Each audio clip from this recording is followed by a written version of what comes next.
Welcome back. Saunas have been a mainstay at gyms for decades, but the spaces are getting new attention for possible health benefits.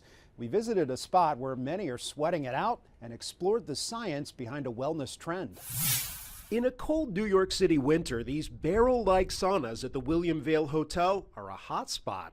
The hotel rolled out its winter spa with skyline views and inside soaring temperatures that start at 110 degrees. James Volpe was recently soaking it all up. The cold to the hot is just like the best in the winter. The private sauna sessions are popular, booking up well in advance, and the spa manager says some guests want to try out a wellness trend. We check on you every 30 minutes to make sure that you're fine, make sure you're not cold or too hot. There's no question the sauna space is heating up. The Wall Street Journal reports tech executives are networking in saunas instead of old school bars. And popular podcasters like Andrew Huberman have praised potential health effects. Regular use of sauna or other forms of deliberate heat exposure can reduce mortality to cardiovascular events. I think everyone sort of likes how they feel when they come out of a sauna, right? Dr. Gian Corrado with Mass General Brigham says the scientific research on saunas is promising. What is it about sauna use that might be helpful to the body? We need to understand exactly the mechanism better, but what we know is that blood pressure comes down. We know that studies of the arteries and vessels look to be more healthy after a sauna. The caveat is we don't know how much sauna time is a healthy dose for different people. We need more randomized controlled trials. We need more specific data on different demographics. Plenty of questions, but for many, the sauna is worth the sweat now. You can just literally come here and sit down and have some peace and quiet and tranquility. I think that's the biggest draw for me. A hot take that could boost your health. Michael Rosen is the author of the popular children's picture book, We're Going on a Bear Hunt. This month, he helped launch a program that will give 20 libraries to 13 hospitals in the United Kingdom for families with children in intensive care units. The BBC's Carl Mercer reports. You can tell he's done this before. We're going on a bear hunt. We're going to catch a big one. What a beautiful day. His audience today, though, may be a lot younger and sicker than he's used to. We're not scared. Children's author Michael Rosen was in the paediatric intensive care unit at the Evelina, London, helping launch a new scheme to put libraries in children's hospitals. Yeah, it brings me more joy than writing anything, actually performing, because that's where I started really, in sort of doing, you know, when I was a kid I was in a drama group and so on, and then I went to university, I spent all my time acting. Among today's audience, 4-month-old Maz, 2-month-old Leo, and 3-month-old Otis, who spent 57 days here. It was gorgeous. It was so nice to kind of feel like we're doing something normal that you do, you know, with your baby, because everything is obviously so clinical. It's all wires and stats and things like that, and so just to kind of be parents with a baby, having a story read, it's just lovely. Uh-oh, a snowstorm. Something about reading and stories that brings comfort and familiarity into an area of a hospital that is completely unfamiliar to most people.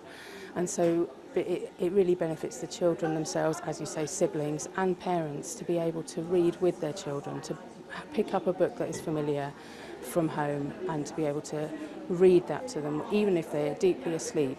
The scheme is the idea of the Spread a Smile charity. Being in hospital for a child is rubbish, it's awful. There's so much that's stripped away from these kids. You know, their childhoods just disappear and they spend weeks, months, sometimes years in hospital. So we're there to restore some of that lost childhood. Oh no, my boots got stuck. Remember? Here we go, ready? The BBC's Carl Mercer reporting from London. It's now been 5 years since the World Health Organization declared the COVID-19 pandemic. It was the beginning of a wave of illness that took millions of lives worldwide, and hospitals were the front lines in a global battle to treat a then mysterious virus. We look back at the way it changed the lives of survivors and their doctors. In March 2020, when the world locked down, Sal Mazzara remembers the moment he felt symptoms. Then I had the fever, the cough was persistent, then sweats. The father of two from New York already had a lung condition, so when he struggled to breathe, his wife Josephine drove him to Mount Sinai Hospital. I could not believe what was going on, that I was just dropping my husband off at the hospital and wasn't sure if we were going to see him again. This was an epicenter right Yep. here. Yeah, it was. Our hospital was beyond capacity. Critical care doctor Sanam Ahmed remembers when the hospital filled up and tents were set up in Central Park. The city used refrigerated trucks to hold the bodies. All of a sudden, it was a deluge. It was just a lot of patients coming in all at once. While her own 4 children were in lockdown at home, she treated countless patients. Myself and my team are responsible for stabilizing the sicker COVID patients. We've been called to a bedside to see a patient who is having some problems with oxygenation. I've never seen so much tragedy in a short period of time.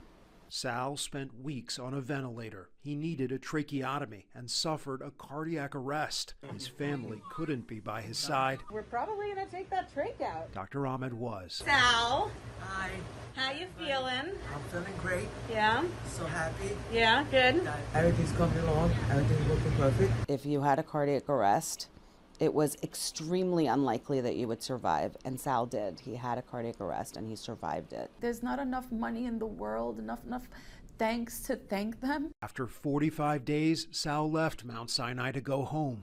5 years. Last week, for the first time since 2020. Hi Sal, it's so good to see you. Hi, nice you to look see you. so good. Yes, thank you. Doctor thank you. and patient met again. Oh, never forgot you, and I thank you for everything every day.